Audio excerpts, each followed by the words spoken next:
Hello, my name is Cade, and this is DSLR Guide. Today's episode is going to be about this variable ND filter and ND filters in general, and what their use is, and why you might want to buy one. So, the general idea with ND filters is that they make the image darker, and by you put them in front of your lens and it lowers the exposure. It's pretty much as simple as that. So this one here is a variable neutral density filter, which means that you can rotate it and it will get darker, so which means that you can fine-tune the exposure without having to buy multiple standard ND filters and swap them out and stack them up to get the right exposure. This one is good because you can just really smoothly choose exactly how dark you want it to be.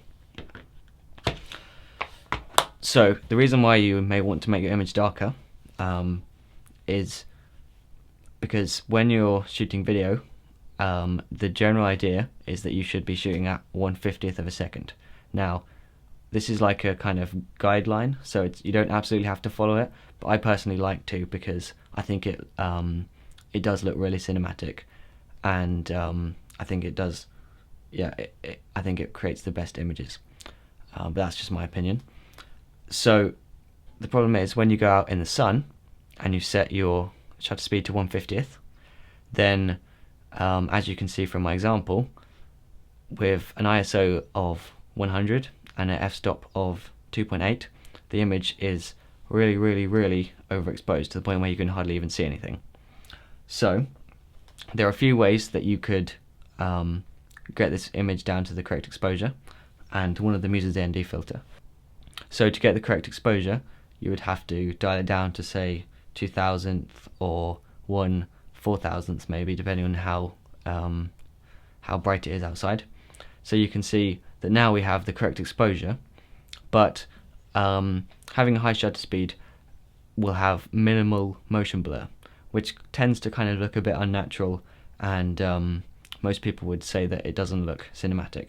So I personally don't like the choppy feel that you get from a high shutter speed, so I tend to leave my shutter at 1/50th of a second. So if you were to reset your shutter speed back to 1/50th, then the only other option you've got is to dial in your aperture to f16 or f22 or something like that, which will get you the correct exposure, but does not have the best image quality because lenses generally work best between f4 and f8, although that's a very general kind of idea.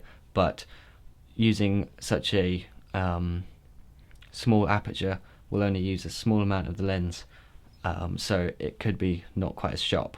So having an f-stop of f16 or f22, although it gets you the correct exposure, it won't have the best image quality.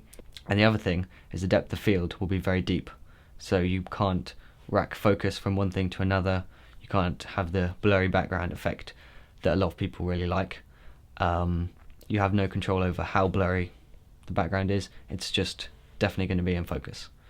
So that option isn't ideal, really. So that's where the ND filter comes in, because it allows you to have an aperture of anything between f8 and 1.2, 1.4, while maintaining a shutter speed of 1/50th of a second.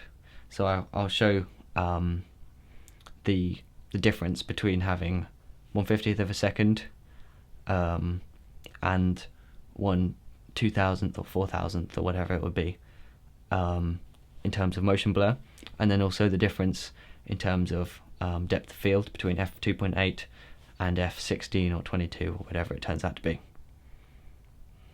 So the ND filter allows you to have complete control over your camera settings during a bright situation.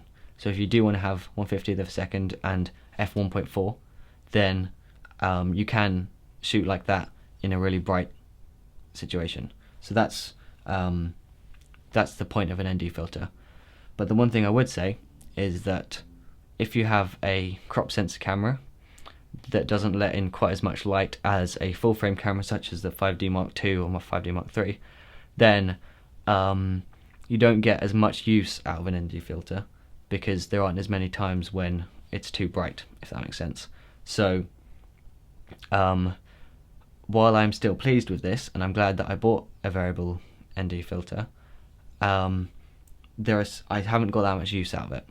Of course, if you go on a really sunny day, then yes, you will need it.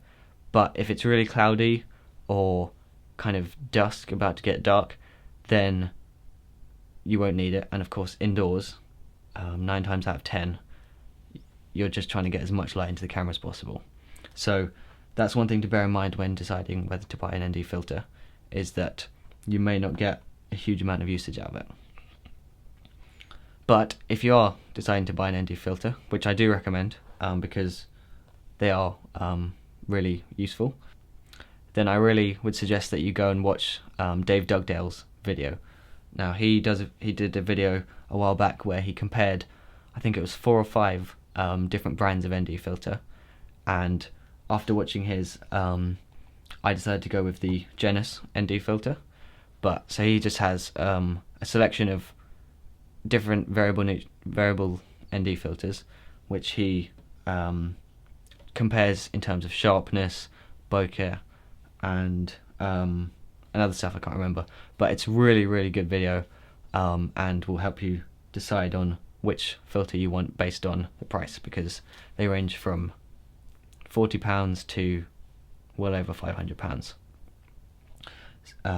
So if you are looking to buy one, I strongly recommend that you watch his video.